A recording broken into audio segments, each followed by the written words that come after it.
Because your cornea, like everything else in your body, is made of proteins. What's happened to the proteins since the animal died? They started to denature, right? So things have started to happen to them. So the cornea starts to get more and more opaque the longer the animal has been dead. So here is the cornea. Here is the sclera, right? So that's the white part of the eye that we saw. Back here, you can kind of sort of see.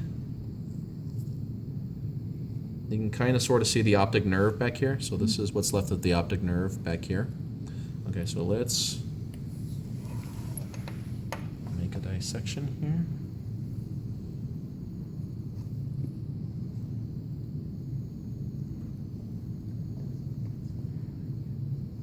I've had it squirt on it before. I was a little worried about Yeah, it just squirted a little bit anyways. Is that the vitreous humor?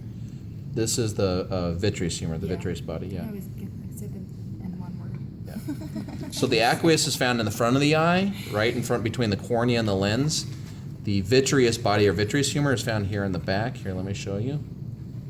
And it holds the lens, doesn't it? Yes. Cool. Yeah, it is cool. The eye was always my favorite to dissect. I think the eye is pretty cool. Okay, so you can see here. So here is the lens. Right.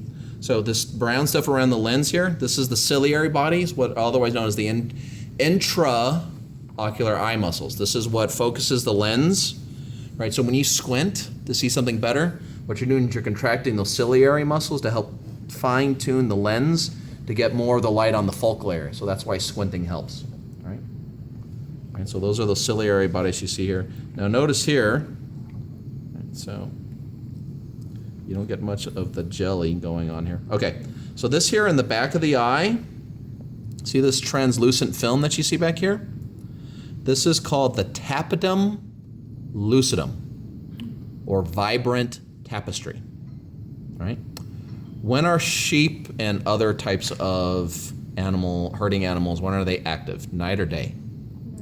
They're active at night, right? So what else is active at night? Predators. They're prey, or they're predators, right? So they're lions, tigers, all of that. So herd animals like sheep and lamb and all that, they need to have good night vision, right? So what the tapetum lucidum does is it illuminates moonlight and reflects it back onto the eye. So it lights up the inside of the eye. Right? You guys have all seen this, right? So cats are nocturnal animals, right? What happens when you shine a flashlight in a cat's eye? They get that creepy, weird, like red glowing eye thing, right? Humans have this to some small extent. That's that red eye you see when your flash goes off, right? So any animal that's nocturnal is going to have a very prominent, what we would call tapetum lucidum. So that's the tapetum lucidum. So, if we have it, why we have it for diurnal?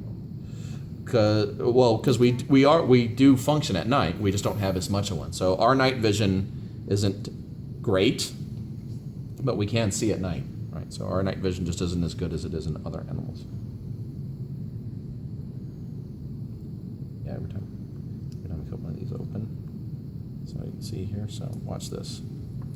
So you'll be able to see some of the fluid come out. So here is the aqueous humor, right? You find in the anterior chamber. Right? So you can see here. So you can see the ciliary muscle, which is all starting to degrade.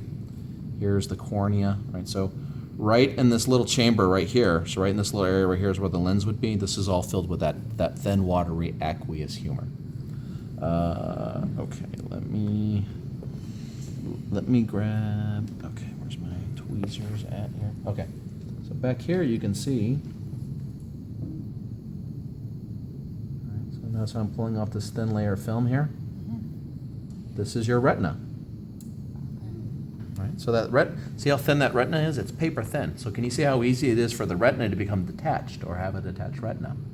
So this is very, very thin in both animals and humans. Right, so the retina is just a paper thin little bit of nervous tissue. And then underneath here, you see this darker layer right here? This is the choroid. Mm-hmm. Right, so you got the sclera, the choroid.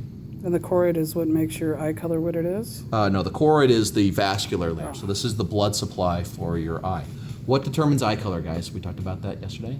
Pigment or something on there. The amount of pigment, right? Pigment, So yeah. if you've got dark colored eyes, you got a lot of pigment.